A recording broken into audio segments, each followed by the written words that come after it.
wherever you may be, however you may be listening. Thank you so much for tuning in to another edition of the Cardinals on SI Podcast with Alex D'Agostino. I am Donnie Druin. Alex, it was a very uneventful Week 13 battle against the Los Angeles Rams. 45-17 was the final score at State Farm Stadium.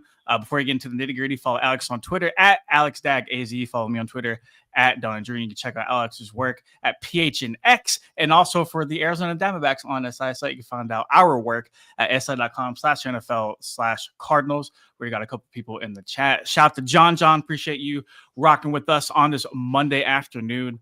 Alex, it was one of the few games where I wasn't necessarily super excited to be at. And that's saying something. I feel like I'm normally really excited, really grateful, really, opportunistic to be able to attend Arizona Cardinals games as a credentialed media member. And I still was, but yesterday was probably the first time where I sat through an ass kicking and I'm just like, can this be over with already? Yeah, that's exactly like it was the first one of the year where really, like, even going into it, I was like, man, I gotta watch this game and I can't turn it off. It was like, and it's like, that's like you said, grateful, but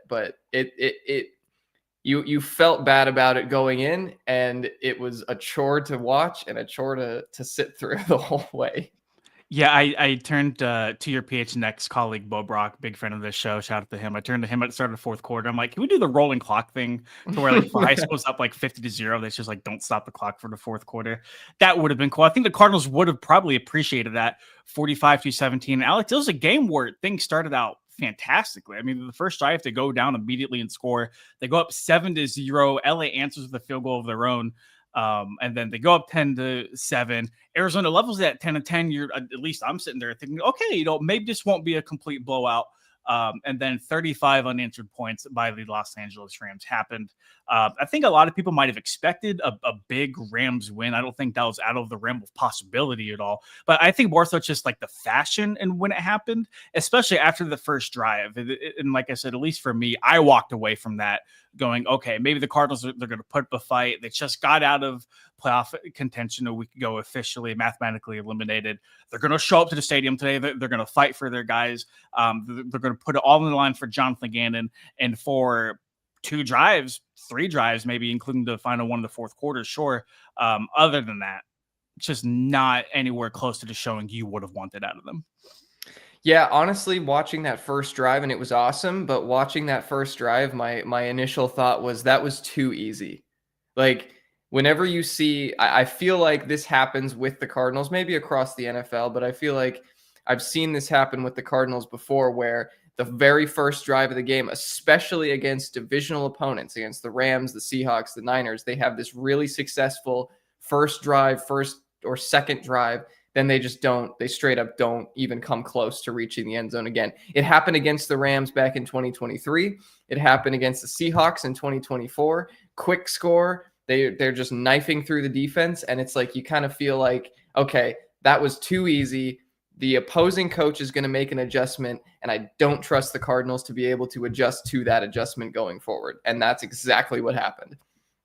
Yeah, and just looking at the total team stats on the right, Alex, I mean, 500 net yards from the Los Angeles Rams.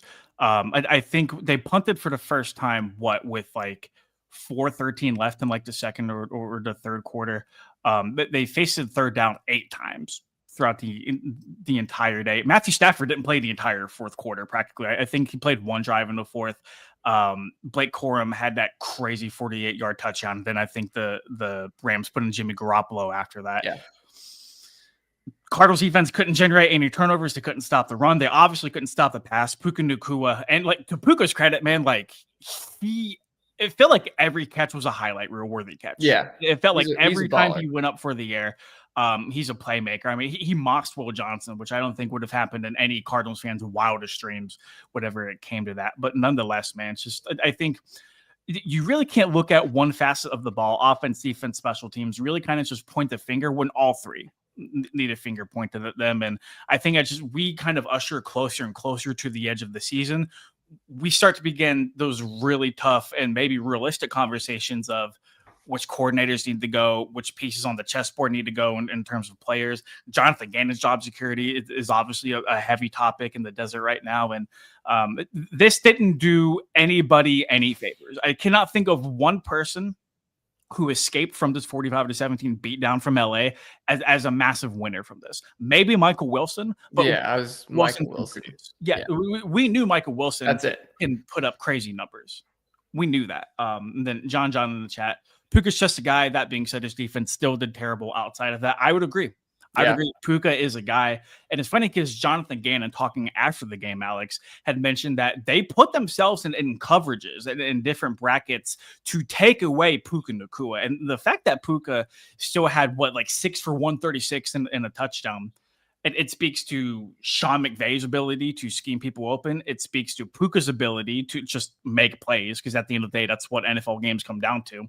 But it also speaks to the Cardinals' overall defensive inability, Alex, to really limit guys on a week-to-week basis. And this is the third NFC West game that they've allowed 40-plus points to divisional opponents.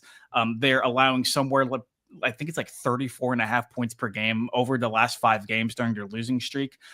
It felt like nobody showed up defensively for the Cardinals, maybe outside of Dante Stills, who had 2 quarterback hits. Owen Papo was your leading tackler. And this is no offense to Owen Papo at all, but with other big time names, he shouldn't be. Defense, he should not be the number one guy in the box score. I'm so sorry. No. Yeah, he played well, and I put him in my newsletter as like the top performer of the day behind Michael Wilson, because he did play well. But you shouldn't have that happening. I mean, it was a poor effort across the board defensively. I actually don't think I came away from that thinking, well, Nick Rallis didn't have a good game plan. I came away from that thinking, why are both Jalen Thompson and Budda Baker 3 steps behind the receiver they're covering? Why is Will Johnson playing like 3 yards off of his receiver? Why is this happening? Like, it just kind of felt like the defense was not and this has been the identity of like flying to the football, hitting hard, moving fast, and it really just felt like for the first time they were, I don't know if they were, unmotivated or just beaten down mentally and tired and kind of banged up as well. Like, all of that goes into it. But at the same time, it was the first defensive effort where I looked at it and I said, I'm not loving the energy and the effort more than I'm not loving the play calling or the game plan, because you have to focus on Puka, and they accounted for him. They couldn't even get they couldn't get bodies onto him or close enough to him. Yeah, let me ask you this, because I was in the press box, and they do show the games on TVs in the press box, so we can't hear the audio. I'd seen some people on Twitter say that Jonathan Vilma, who is doing the game for, I think, Fox, had mentioned that it looked like the Cardinals kind of just gave up at the end. And that is a talking point I did want to kind of bring full circle here. And I was talking about this with Bo after the game, and I think there's a very important distinction, Alex, between giving up and just playing bad football. At least personally, I don't feel like those guys gave up at all. I just think they were outmatched from the first get-go. And when you have, let's call it how we see it, when you have a lot of backups on both sides of the ball playing against a Sean McVay primed Rams team, which is considered one of the top in the NFL, that's what happens. That's exactly what happens. Yeah, and I don't want to question their work ethic or say that the effort, Sure. they didn't care about being out there. Obviously, I think they did. Jonathan Gannon said he was happy with the effort level, but I do think there was just some kind of towards the end, on that Blake Corum run, and that's I think when Vilma made the comment of nobody wanted any part of tackling Blake Corum, and I think by that point everybody was this it doesn't matter what we do. And I think it speaks to maybe sort of a breaking point in the overall sort of mentality. But I do agree that for the first part of the game, they weren't lollygagging. They just weren't able to cover. They weren't able to do what they needed to do. Sean McVay was, a master back there. Yeah. Skyler's just fire everyone. And shout out to Skyler, man. Big Rams fan. Big load of that we're getting from these guys. Hey, man, I just work here. I just cover the Arizona Cardinals, man. I just talk about what I see, and the coaches and players kind of just say what they say after games. I can't control that. Moving on to the offense side of the ball, Alex, it was I don't want to say disappointing day, but I keep going back to that first drive, and then everything after that kind of just collapsed. They did get that late touchdown in the fourth quarter to Michael Wilson, who had a phenomenal day. I mean, 11 catches, 142 yards, 2 touchdowns. Brissett threw that interception. I gotta say, like, that pick was a phenomenal play. But I think whatever Rams linebacker ended up making it. I know, man. Shout out to I figured. Lakes, man. You're good. No, yeah, no, it was. I definitely know where that was directed to. But like, here's the thing, man. Everybody feels that way. A lot of Cardinals fans feel that way, and honestly, man, from like a media perspective, I can't blame them, because after seeing that product over and over and over again, and after listening to Jonathan Gannon and Drew Petzing and Nick Rallis and like all of these players kind of just repeat the same thing over and over again, like, I get it. I fully get where Arizona Cardinals fans are coming from. I definitely do. I definitely do. It's tough to hear the same thing every week when it kind of and it feels like, Jonathan Gannon's always taking accountability. He's always saying, this falls on us, falls on the coaching, but then it just feels like nothing ever changes, and it feels like they still deep down believe that what they're doing is working. It just hasn't resulted in what they're looking for yet. And that's a little concerning on my part. That was easier to sell people on. And not that I think Jonathan Gannon was trying to sell people, but I think that was easier to digest when the Cardinals were losing those close one-score games, and they were a play here and a play there away from, maybe being 3-1 or 4-0, whatever the record might have been whenever they started the year. But when you are, for lack of a better term, like, getting your ass kicked week in and week out, seemingly, spare the Buccaneers game last week. It's tough. It's tough to look into a camera and say, hey, like, we trust the process. We're going to get back to it. It's like, okay, well, you've lost 10 of your last 11 games. Whatever that process is, clearly is not working. Clearly. And like, I understand and I respect the sentiment of not wanting to focus on results and more so just trying to fine tune the process. And like you said, man, like, Jonathan Gannon, like, to his credit, has stood at the podium after every single loss and said, it starts with me. He never points the finger. He never places blame on anybody else. And that is very commendable. That is. I have so much respect for that, because nothing good has ever came from doing that, has ever erupted from people pointing the finger and said, you know what, this guy's a problem. We need to do this better, this, and that. That happens behind closed doors. That's what good organizations do. The problem, Alex, the problem is whenever you do that, you absorb all of the blame on yourself. And when you lose 10 out of 11 games, it should not come to a surprise when people are pointing the finger at you and questioning your job security and why your football team isn't doing what it needs to do. And there's no way for fans to know what conversations are going on behind the scenes. We don't even know those conversations. Correct. And so when that happens, it creates more of a distrust with your fan base. And now I'm not saying he should come out and say, well, Drew called bad plays or Nick needs to step it up. Like, absolutely not. I agree with you. But the problem is when you take that accountability, but then you don't maybe necessarily dissect some of the issues publicly a little bit, that kind of creates this feeling that you're not dealing with the issue internally, or that the adjustments you're making are not significant enough. And I think it kind of feels like it's felt like they think what they're doing is great, even if they get up there and say, it starts with me, I need to be better. And I think that's kind of why fans are starting to exceptionally tune out on this team, because it feels like there's almost an unwillingness to look and make massive changes when the results and these are not teams you can lose by 30 plus to. This is I don't care how good the Rams or the Seahawks or the Niners are, you can't lose by that much to a divisional opponent 3 games in a row and still have the credibility that you're going to be able to turn it around quickly. I would agree. I would completely agree. And John brings up a good point too. People give Rallis too much leeway, in my opinion. He's made this defense so soft despite having a better roster this year. I'm not sure about the soft comment. Injuries have played a little bit of a part too, but like at the end of the day, man, like the offense of the ball has dealt with a plethora of injuries too.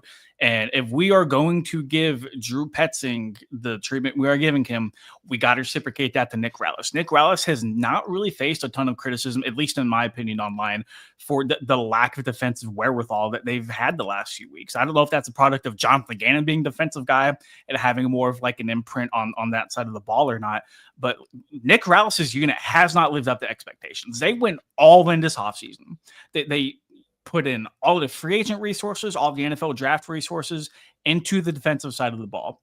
This was supposed to be a arguable top 7, top 10 unit, and it's come nowhere close to that, at least in the second half of the season. Yeah, and I think it's one of those things that I was a little bit concerned about coming into the season, which was, okay, so Rallis was great when he was forced to get creative with a lack of talent, a lack of talent on the field. But now that he has talent, it feels like the looks have been a little more vanilla. I'm not a hardcore X's and O's guy, but it feels like we're not getting many creative looks in terms of pressure schemes. And it's a lot of soft coverage. And I don't mean soft, in that way. I just mean like it feels like they are playing prevent defense most of the time.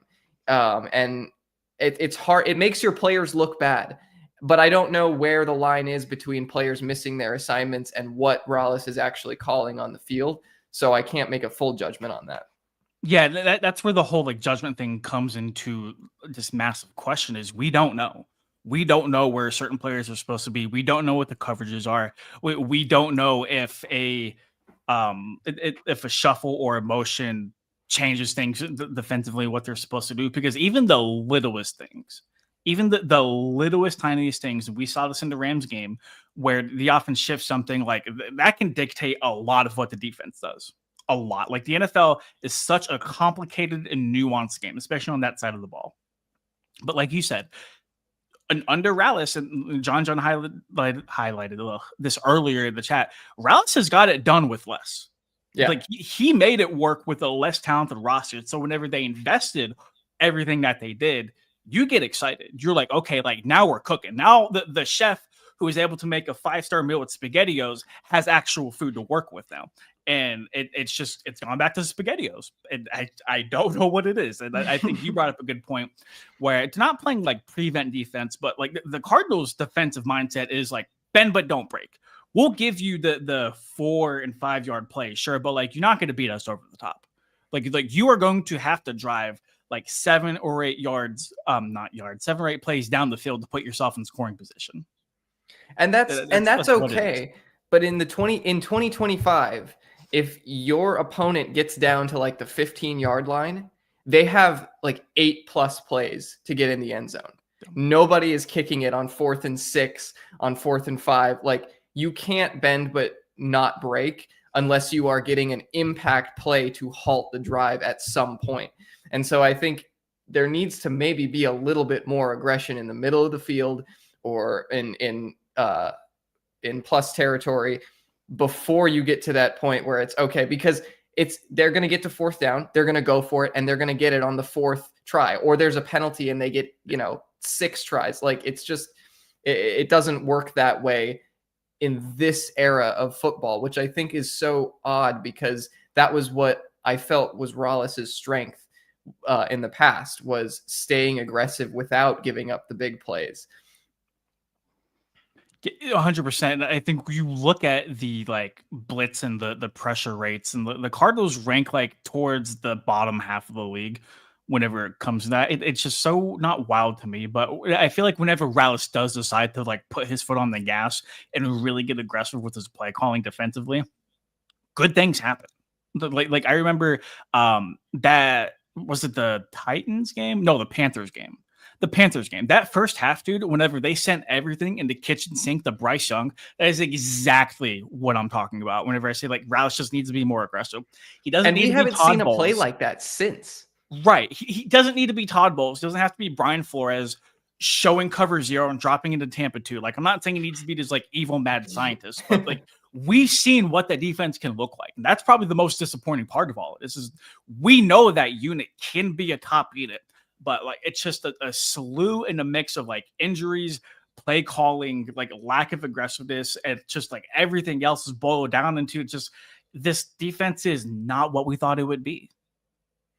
Yeah, and it's disappointing because Josh Sweat has been awesome, Yes. and Walter Nolan, when he's been healthy, has been awesome, and I think Calais Campbell is still playing really well. So why can't you get pressure with a 4-man look?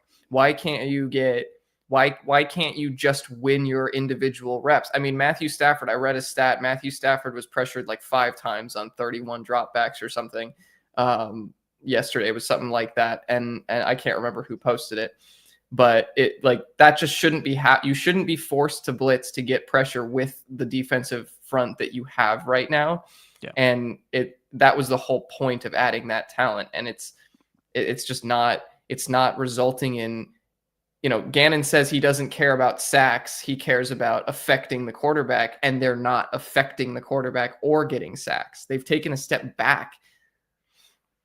Yeah, I think it was Teo Mackey that tweeted out the Cardinals' pressure rate yesterday was somewhere along the lines of like 15%, somewhere around there. And then the Rams' pressure rate was like almost 50%, which is mind-boggling.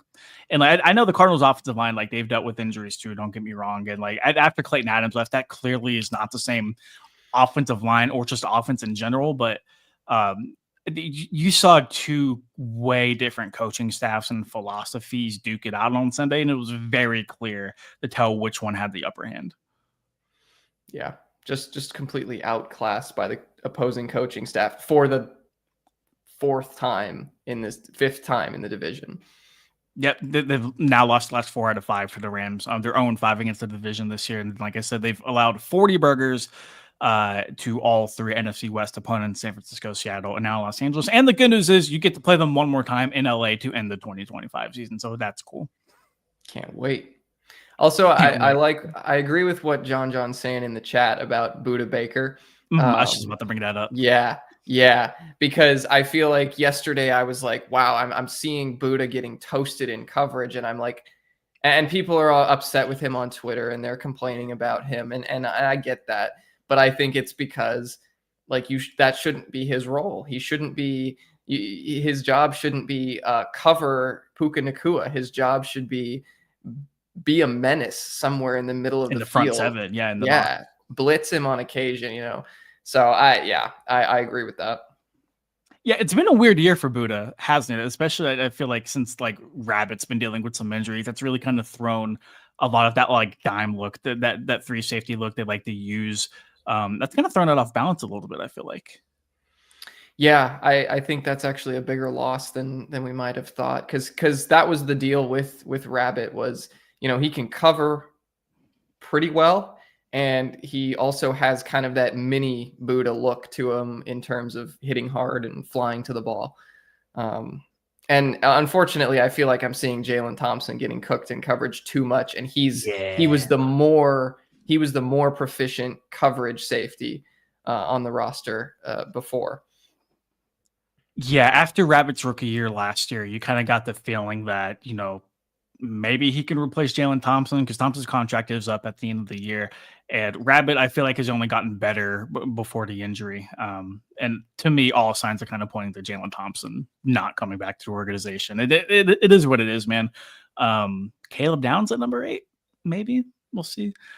John says Rabbit is basically Budda with the ability to cover well. Yeah, that was, for as much talk as we give credence to the NFL draft and Monty's misses and like hits in the last 3 years, Rabbit's been a phenomenal find. He's been tremendous for where they got him in the draft. You have anything else, my man? And a thorough beating from the Los Angeles Rams. There's 4 games left in the 2025 season. I'm not having a stroke, I promise. There's just so much to unpack, so much to unravel, my man. Obviously, we're going to talk about everything in between. Some massive decisions are coming. Yeah. Quarterback, head coach, coordinators. Like, there's a lot of tough conversations that are going to follow the last 4 weeks of the year. This offseason won't be boring, even if the games are. Yeah, even if the games are. Alex, where can I find your work at, my guy? Find me at gophnx.com. Sign up for my daily newsletter. Follow my Diamondbacks work, si.com/MLB/on/SI/Diamondbacks. Love that. Follow my work, si.com/NFL/on/SI/Cardinals. I think that's the URL. I don't know. They keep changing it. Thanks everybody for chatting with us. We will catch you guys next time.